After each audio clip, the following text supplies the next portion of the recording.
எல்லோருக்கும் வணக்கங்க. நான் பாரம்பரிய ஜோதிடர் ரவிக்குமார். இப்போ நாம் பார்த்துக்கிட்டு இருக்கக்கூடிய ஒரு தலைப்பு பார்த்திங்கன்னா, ஆணி மாதத்துக்குண்டான மாத பலன்களை பற்றி தான் இந்த காணொலியில் பார்த்துட்ருக்குறோம். வரக்கூடிய இந்த ஆணி மாதம், அதாவது பார்த்திங்கன்னா நிகழும் மங்களகரமான பராபவ வருடம் ஆணி மாதம் 1ஆம் தேதி, அதாவது திங்கட்கிழமை அதிகாலையில் தான் பிறக்கப்படுதுங்க. மிருகசீரிஷ நட்சத்திரம் 2ஆம் பாதத்தில், ரிஷப ராசியில், மிதுன லக்னத்தில், செவ்வாயுடைய திசையில் 59 டிகிரியில் தான் இந்த மாதம் பிறக்கப்படுது.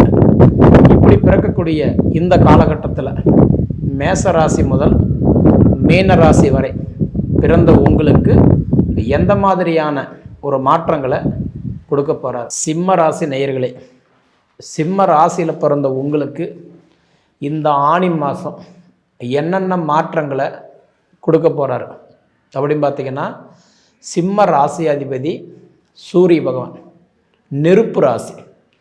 பொதுவாகவே இந்த நவகிரகத்துக்கே தலைமை பொறுப்பு யாருன்னா, அதாவது சூரியன் தான். உங்கள் ராசி அதிபதி சூரியன் தான். இந்த நவகிரகமே யார் கண்ட்ரோல் இருக்குன்னா சூரியனோட கண்ட்ரோல் தான் இருக்குது. பொதுவாக அதுக்காக தான் இந்த பலன் சொல்கிறவங்களாம் சொல்லுவாங்க, சிம்ம ராசியில் பிறந்திருக்கீங்களா, சிம்ம லக்னத்தில் பிறந்திருக்கீங்களா, உங்களுக்கெல்லாம் மந்திரம் செஞ்சு வச்சா கூட மயிரிட பிடுங்க முடியாதுன்னு சொல்லுவாங்க. காரணம் என்னென்னா, சிம்ம ராசின்னா அந்த உலகத்தையே கட்டி ஆளக்கூடியவர் யாருன்னா சூரியன் தான். அப்போ அந்த உலகத்தையே கட்டி ஆளக்கூடிய சூரியனுக்கு யாராவது சேவனம் வைக்க முடியுமா? கண்டிப்பாக பண்ண முடியாதுன்னு சொல்லுவாங்க. ஏன்னா சிம்ம ராசினாவே ஹெட் வெயிட், ஸ்டேட்டஸ் பார்க்குறவர், கௌரவத்தை பார்க்குறவர் யாருன்னா சூரியன் தான். அவ்வளவு சீக்கிரம் சூரியன் யார் கூட இணைய மாட்டார், சேர மாட்டார். அப்படியேப்பட்ட ராசியில் பிறந்தவங்க தான் நீங்கள், சரிங்களா? அதனால் எப்பயுமே தான் உண்டு தன் வேலை உண்டுன்னு தான் இருப்பீங்க. மற்றவங்க விஷயத்தில் அவ்வளோ சீக்கிரம் இன்வால்வ் ஆக மாட்டீங்க. அப்படியே இன்வால்வ் ஆனால் கூட அவங்க தப்பிச்சுக்குவாங்க, நீங்கள் மாட்டிக்குவீங்க.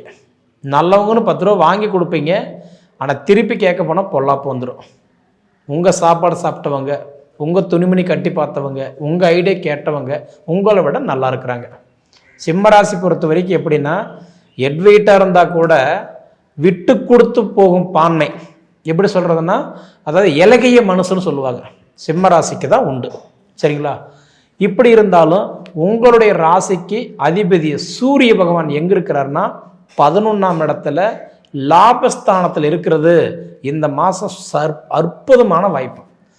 அதாவது மாதத்தில் பாருங்கள், 28 நாளும் உண்டு, 29 நாளும் உண்டு, 30 நாளும் உண்டு, 31 நாள் உண்டு. அதாவது அத்திப்புத்த மாதிரி சொல்லுவாங்க 32 நாள். ஆனால் இந்த மாதத்தில் 32 நாள். ஆணி மாதன்றது 32 நாள்.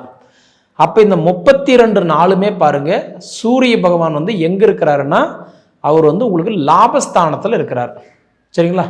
லாபஸ்தானம் அப்படின்னா 11ஆம் இடம் லாபஸ்தானத்தில் உட்காந்துருக்கிறார். அப்போ சூரியனே உங்கள் ராசிக்கு அதிபதி லாபஸ்தானத்தில் போய் உட்காந்துருக்கிறது. எனக்கு தெரிஞ்சு இந்த மாதம் உங்களுக்கு 5 விஷயங்கள் நடக்கிறதுக்கு வாய்ப்புண்டு. இந்த 5 விஷயத்தில் இன்வால்வ் ஆகிட்டு நடக்குமா, கிடைக்குமா, பண்ணலாமா, செய்யலாமா, இது செஞ்சால் நமக்கு நல்லது நடக்குமா, இப்படி எதிர்பார்க்குற அந்த 5 காரியம் நல்லாயிருக்கும். என்னென்ன காரியம்னு பார்த்தா, முதல்ல பிஸ்னஸ் தொழில் ஆரம்பிக்கணும்னு நினைக்கிறவங்களுக்கு இந்த மாதம் ஒரு அற்புதமாக இருக்க போகுது. அது தொழிலாக இருக்கலாம், சிறு குறு வியாபாரமாக இருக்கலாம். அதாவது ஆல்ரெடி பிஸ்னஸ் தொழில் செய்துக்கிட்டு இருந்தாலும் இந்த தொழில் ரீதியான மாற்றங்கள் இந்த மாதம் உங்களுக்கு கண்டிப்பாக ஏற்படும். இந்த சம்பள உயர்வு, ப்ரமோஷன், ட்ரான்ஸ்ஃபர் எதிர்பார்க்குறீங்க, இந்த மாதிரிலாம் இருந்தது அப்படின்னா இந்த மாதம் கண்டிப்பாக உங்களுக்கு ஓரளவுக்கு கை கொடுக்கும். மொத்தத்தில் தொழில் சார்ந்த பிரச்சனைகள் இந்த மாதம் உங்களுக்கு நல்லா இருக்கும், சரிங்களா? 2வது பார்த்துட்டிங்க அப்படின்னா, அதாவதுன்றது திருமண வாழ்க்கை. அதாவது நான் கல்யாணம் பண்ணிட்டேங்க, நான் நிம்மதி இல்லாமல் வாழ்கிறேன், டைவர்ஸ் ஆகிடுச்சு, தனித்தனியாக இருக்கிறோம், இல்லை ஒரு வீட்டில் தான் இருக்கிறோம், எங்களுக்குள்ள ஒரு அண்டர்ஸ்டாண்டிங் இல்லை, விவாகரத்துக்கெல்லாம் டைவர்ஸுக்கெல்லாம் அப்ளை பண்ணிட்டேன், இந்த மாதிரி திருமண வாழ்க்கையில் ஏற்பட்ட சிரமங்கள் கண்டிப்பாக இந்த மாதம் உங்களுக்கு இருக்காது. அதனால் மன அழுத்தம் இருக்காதுன்னு சொல்கிறேன், சரிங்களா? 3வதாக பார்த்தீங்க அப்படின்னா, திருமணம் வரன் பார்த்துக்கிட்டு இருந்தீங்க அப்படின்னா, அதாவதுன்றது அந்த வரன் அமையறதுக்கு உண்டான வாய்ப்பு இந்த மாதம் உங்களுக்கு நல்லா இருக்கு. ஆல்ரெடி பேசியிருப்பீங்க, கேட்டிருப்பீங்க, டிலே பண்ணியிருப்பாங்க, சொல்கிறேன்னு சொல்லியிருப்பாங்க, அது கூட மீண்டும் உங்களுக்கு ஒரு அமையறதுக்கு கூட ஒரு சான்ஸ் உண்டு.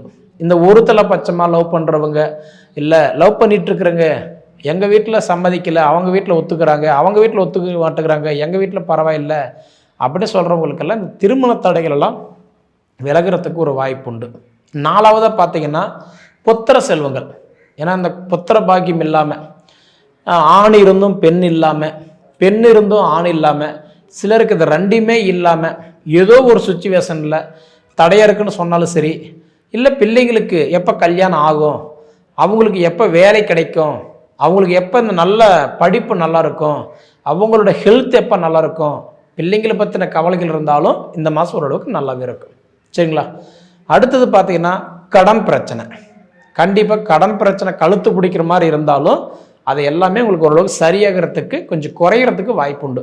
இது விற்றாதாங்க என்னால் சமாளிக்க முடியும், ஒரு லோன் போட்டிருக்கிறேன் வந்தால் தான் என்னால் சமாளிக்க முடியும், ஒரு சீட்டு போட்டிருக்கிறேன் அதை எடுத்தால் தான் என்னால் சமாளிக்க முடியும், இல்லை என் தாய்வழி சொத்துக்கு வருமா, என் மனைவி சொத்து எனக்கு வருமா, இல்லை என்னோடய அப்பா அம்மா எனக்கு ஏதாவது ஹெல்ப் பண்ணுவாங்களா, என் கூட பிறந்தவங்க எனக்கு சப்போர்ட் பண்ணுவாங்களா, இல்லை என்னுடைய சுற்றி இருக்கக்கூடிய உறவுகள் நண்பர்கள் ஏதாவது எனக்கு சப்போர்ட் பண்ணுவாங்களன்னா, இதனால் உங்களுக்கு ஏதாவது புது அனுபவங்கள் புது மாற்றங்கள் கண்டிப்பாக கிடைக்கிறதுக்கு ஒரு சான்ஸ் உண்டு. எனக்கு தெரிஞ்சு சூரியன் 11ஆம் இடத்துல லாபஸ்தானத்தில் இருக்கிறதுனால இந்த மாதம் கண்டிப்பாக சூரியன் கை கொடுப்பார், இதில் மாற்றமே கிடையாது. அடுத்தது பார்த்தீங்க அப்படின்னா புதன் 11ஆம் இடத்துல இருக்கிறார், கல்விக்கு அதிபதி, ஞானக்காரகன். உங்களுக்கு மூளை தான் மூலஸ்தானமே, உங்ககிட்ட இருக்கிறது அறிவு தான், அந்த அறிவு வச்சு தான் இது வரைக்கும் நீங்கள் எல்லாமே பண்ணிகிட்ருப்பீங்க. அந்த மூலஸ்தானம் அந்த புதன் பகவான், அதாவது உங்களுக்கு 8ஆம் தேதி வரைக்கும் புதன் பகவான் வந்து உங்களுக்கு தன்னோட சொந்த வீட்டில் இருப்பார். 8ஆம் தேதிக்கு மேலே பார்த்தீங்க அப்படின்னா அவர் வந்து 11ஆம் இடத்துலேருந்து 12ஆம் இடத்துக்கு வந்துடுவார். அப்போ 8ஆம் தேதி வரைக்கும் பாருங்கள் நிறைய சிந்திப்பீங்க. இப்போ இந்த காணொலி பார்த்துட்டு இருப்பீங்க, அங்கே ஒரு வேலை செய்துகிட்டே இருப்பீங்க, நாளைக்கு என்ன செய்யலான்றதை பற்றி இன்றைக்கி யோசிப்பீங்க, அதுக்கு உண்டான வாய்ப்புகள் இருக்குது.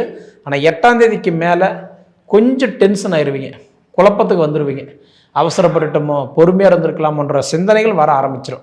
இருந்தாலும் நல்லது நடக்கும். சரிங்களா? அடுத்தது பார்த்தீங்க அப்படின்னா உங்களுக்கு வந்து சுக்கிரன் பாருங்கள் 12 இருக்கிறார். சுக்கிரன் 12 இருக்கிறதுனால அதாவது 20ஆம் தேதி வரைக்கும் கொஞ்சம் கணவன் மனைவிக்குள்ளார ஒரு சின்ன சின்ன வாக்குவாதங்கள் வரும்போது விட்டு கொடுத்து போயிடுங்க, பிரச்சனை வராது. எவ்வளோ பிரச்சனை வந்தாலும் காலையில் எந்திரிச்சவொடனே யாராவது ஒருத்தர் சாரி சொல்லிக்கிட்டு கண்டிப்பாக சகஜமாக போயிடுங்க. உங்களை மாதிரி ஒரு வாழ்க்கை வாழ்கிறது அந்த உலகத்தில் யாரும் இருக்க மாட்டாங்க. ஆனால் அந்த சிறுசு பெருசாக்கிக்கிட்டு முகசுழிச்சிக்கிட்டு இருந்தீங்க அப்படின்னா எதிரிக்கு இலக்காரமாக போகக்கூடிய வாய்ப்பு உங்களுக்குள்ளே கொடுத்துருவார். ஏன்னா இந்த காலம் இப்படி தெரியுங்களா, அதாவது நம்ம குடும்பம் எப்படி இருக்குதோ ஆனால் மற்ற குடும்பம் நல்லா இருக்கக்கூடாது அப்படி நினைக்கிறவங்க நிறைய பேர் இருக்கிறாங்க. அவங்களுக்கு முன்னாடி கொஞ்சம் நல்லா வாழ்கிறதுக்கு உண்டான வாய்ப்புகளை நீங்கள் தேடிக்கணும். ஏன்னா நீங்கள் தான் உங்கள் வாழ்க்கையை டிசைட் பண்ணிக்கணும். சிந்திச்சு பாருங்கள். அடுத்தது உங்களுக்கு வந்து பார்க்கும்போது உங்களுக்கு செவ்வாய் வந்து 9ல் இருக்கிறார். செவ்வாய் 9ல் இருந்துட்டாருனாவே அதாவது பாக்கியஸ்தானத்தில் இருக்கிறார். எப்பயுமே ஒரு விஷயம் தெரிஞ்சுக்கோங்க, செவ்வாய் நல்லா இருந்துட்டாருன்னா 2 விஷயங்கள் நல்லதாக நடக்கும். ஃபஸ்ட்டு இந்த கடன் பிரச்சனை இருக்காது. செவ்வாய் கெட்டு போயிட்டாருன்னு வச்சுக்கலாம், இப்போ ஒன்றும் இல்லை, கடன் பிரச்சனை எனக்கு ரொம்ப கழுத்து பிடிக்கிற மாதிரி இருக்குதுங்க, அவங்களுக்கெல்லாம் போய் பாருங்கள், செவ்வாய் கெட்டு போயிருந்து கடன் பிரச்சனை இருக்குன்னு சொன்னாங்கன்னா அவங்களுக்கு செவ்வாய் கெட்டு போயிருப்பார். சரிங்களா? ஆனால் செவ்வாய் பகவான் இப்போ உங்களுக்கு நல்ல இடத்துல இருக்கிறார், அதுவும் 9ஆம் இடத்துல தன்னோட சொந்த வீட்டிலேயே இருக்கிறார். 6 தேதி வரைக்கும் அவர் சொந்த வீட்டில் இருப்பார். 6 தேதிக்கு மேலே அவர் வந்து கரெக்டாக 9ஆம் இடத்துல இருந்து 10ஆம் இடம் தொழில் ஸ்தானத்துக்கு போயிடுவார். அதனால் எனக்கு தெரிஞ்சு செவ்வாய் இந்த மாதம் உங்களுக்கு நல்லா இருக்குது, நல்ல ஃபேவராக இருக்கிறதுனால துணிஞ்சு பண்ணுங்க, தப்பில்லை. அதுக்கு முன்னாடி ஒரு தடவை உங்கள் ஜாதகத்தை பார்த்துட்டு செய்யுங்க. சரிங்களா? இப்படி இருக்கும்போது அடுத்தது வந்து உங்களுக்கு குரு பகவான் வந்து 12ல் இருக்கிறார். ஆனால் 12ஆம் இடத்துல விரைய குருவாக இருக்கிறதுனால, ஆனால் எப்பயுமே அதாவது பொது பலனில் இன்னும் 1 வருஷத்துக்கு குரு வந்து உங்களுக்கு 12ல் தான் இருப்பார் இல்லைங்களா? ஏன்னா இடையில வந்து அதிசாரம் வாங்கி குரு வந்து உங்கள் ராசிக்கு வருவார். அப்போ உங்களுக்கு நல்லாயிருக்கும். உங்கள் ராசியிலேயே குரு வந்து வக்ரம் அடைவார். அப்போ கொஞ்சம் சிரமமாக இருக்கும். அடுத்தது மீண்டும் குரு வந்து அவர் வந்து 12ஆம் இடத்துக்கு போயிடுவார். அது அந்த காலகட்டம் கொஞ்சம் கஷ்டமாக இருக்கும்.